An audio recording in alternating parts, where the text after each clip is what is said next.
Hi friends, welcome to Meena Samil. இன்னைக்கு நம்ம பார்க்க போகிறது ஒரு இஃப்தார் special recipe musk melon sharbat or கிர்னி பழ ஷர்பத். இது இஃப்தாருக்கு மட்டும் இல்லை, நிறைய கூலிங் ப்ராப்பர்ட்டிஸ் இருக்கிறதுனால சம்மருக்கு ரொம்ப சூட்டபுளாக இருக்கும். ஸோ வாங்க மஸ்க் மெலன் ஷர்பத் எப்படி செய்கிறது அப்படிங்கிறத பார்ப்போம். நல்ல பழுத்த கிர்னி பழம் எடுத்துகிட்டு நம்ம அதை ஹாஃபாக கட் பண்ணிடலாம். இந்த ஷர்பத் ரெசிபிக்கு ஒரு பழமே போதுமானது. ஏன்னா அதர் இன்க்ரீடியன்ட்ஸ் நிறைய இருக்கிறதுனால குவான்டிட்டி அதிகமாகவே வரும். உள்ளே இருக்கிற சீட்ஸை நம்ம ரிமூவ் பண்ணிடலாம். நம்மளுக்கு சீட்ஸ் தேவைப்படாது. ஓவர்லோடட் வித் வாட்டர் கண்டென்ட் இருக்கிறதுனால டைஜஷனுக்கு ரொம்ப நல்லது, ரொம்ப ஹைட்ரேட்டடாக வச்சுக்கும் இந்த பழம் கன்சியூம் பண்ணும்போது. சீட்ஸ் ரிமூவ் பண்ணதுக்கு அப்புறமா நம்ம இந்த பல்ப்பை கூட நம்ம ரிமூவ் பண்ணி செப்பரேட்டாக எடுத்து வச்சுக்கலாம்.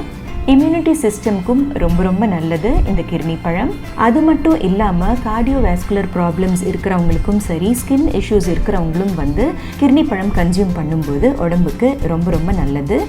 அடுத்து இந்த கிர்னி பழத்தை ஒரு மிக்ஸி ஜாரில் சேர்த்துக்கிட்டு நல்ல ஃபைன் பேஸ்ட்டாக அரைச்சி எடுத்துக்கலாம். இப்போது அரைச்சி முடிச்சாச்சு. அடுத்து ஒரு 1/4 கப் ஆஃப் ஜவ்வரிசியை ஒரு 1 hour நல்லா ஊற வச்சதுக்கு அப்புறமா ஒரு 2 கப் அளவு தண்ணியில் நல்லா வேக வச்சு டிரான்ஸ்பரண்ட் ஆகிற வரைக்கும் நல்லா கொதிக்க விட்டு இறக்கிக்கலாம். ஜவ்வரிசி சீக்கிரமாக வெந்துடும். ஜவ்வரிசி கூட உடம்புக்கு ரொம்ப குளிர்ச்சியாக இருக்கும். அதனால தான் இந்த இன்க்ரீடியண்ட்டும் இந்த ஷர்பத்தில் சேர்த்துக்கிட்டாச்சு. ஸோ ஜவ்வரிசி நல்லா குக் ஆனதுக்கு அப்புறமா ஒரு ஸ்ட்ரெயினரில் வடிகட்டி எடுத்துக்கலாம்.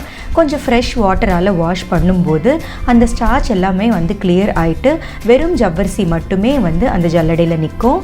ஸோ நம்ம ஜவ்வரிசி, குக்ட் ஜவ்வரிசி இஸ் ரெடி. அடுத்து ஒரு பேனில் 2 கப் அளவு பால் சேர்த்துக்கலாம். பால் கொதிக்க விடலாம்.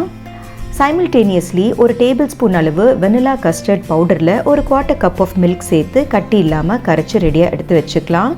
பால் கொதித்த உடனே இந்த கஸ்டர்ட் மிக்சரை அதில் சேர்த்து கைவிடாமல் கிளறும் போது தான் அடிப்பிடிக்காமல் இருக்கும், சீக்கிரமாகவும் குக் ஆகிடும். கஸ்டர்ட் மிக்சர் நல்லா குக் ஆனதுக்கு அப்புறமா ஒரு 1/4 கப் ஆஃப் கண்டென்ஸ்ட் மில்கை சேர்த்து அதுவும் நல்லா கொதிக்க விடலாம். கண்டென்ஸ்ட் மில்க் பதிலாக பிளெயின் சுகர் கூட சேர்த்துக்கலாம். நல்லா குக் ஆனதுக்கு அப்புறமா ஸ்டவ் சுவிட்ச் ஆஃப் பண்ணிவிட்டு நல்ல ரூம் டெம்பரேச்சர் வர வரைக்கும் ஆற விடலாம்.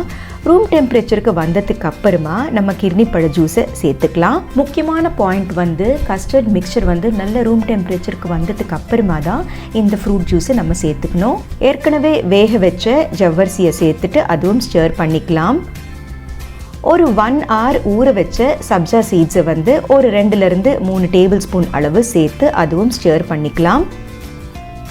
அடுத்து ஒரு 2 டீஸ்பூன் அளவு பாதாம் பிசின் ஊற வச்சதும் சேர்த்துக்கலாம்.